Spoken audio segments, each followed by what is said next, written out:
With the conflict between taxi and Uber becoming increasingly heated over the last few months, I set out to investigate the matter by seeking the opinion of the public. I have no real preference. It's whatever's convenient. Uber, because there's just a more efficient service in general.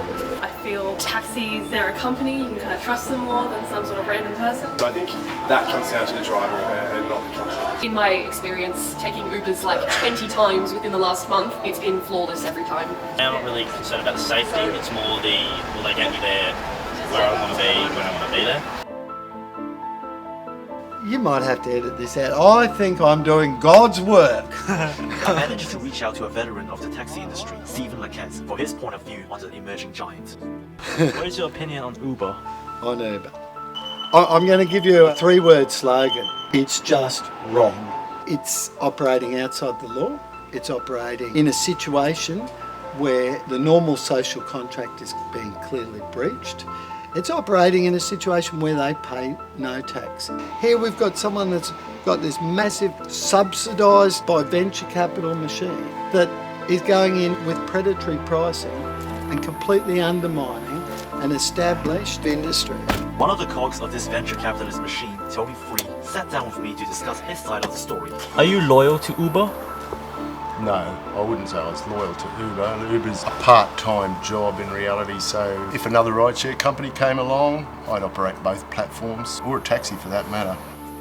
The competition has been around a long time, so I'm quite sympathetic to the problems they've been caused by Uber. That model is very old, and I don't think they've taken up the technology that's available, and the regulations that apply are quite onerous, and Uber's come along with no regulations and virtually no cost, so that's got to be tough for them. Do you trust your competitors?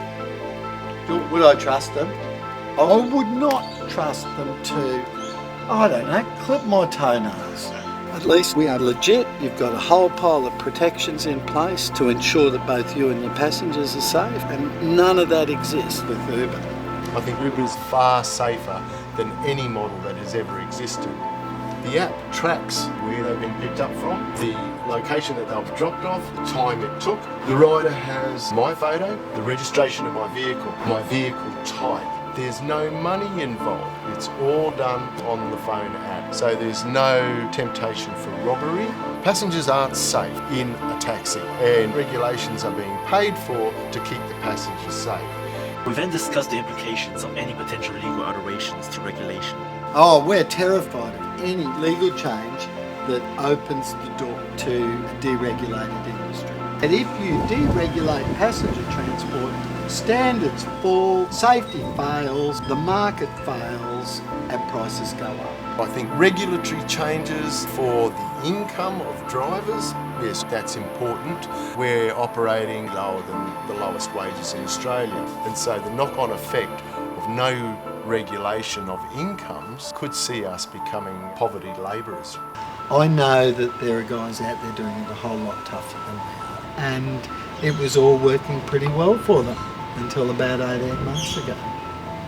Ride sharing is coming whether we like it or not. Governments are here to represent the people and what the people want. And the people are marching with their feet, saying, we want ride sharing because it's cheaper. How are you? Put a face to the voice.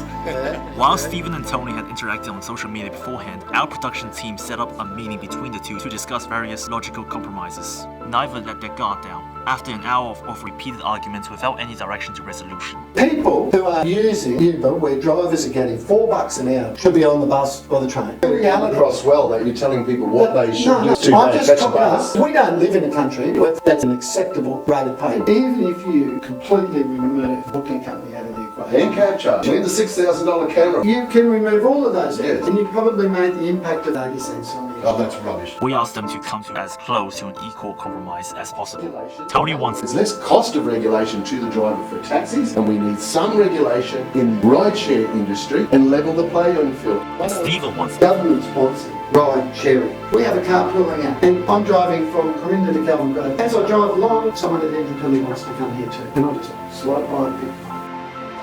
both are logical causes, but with the federal election in July and the Queensland taxi review in August, it will be a while before I see a legal and rational light at the end of the tunnel, an end to this transport argument.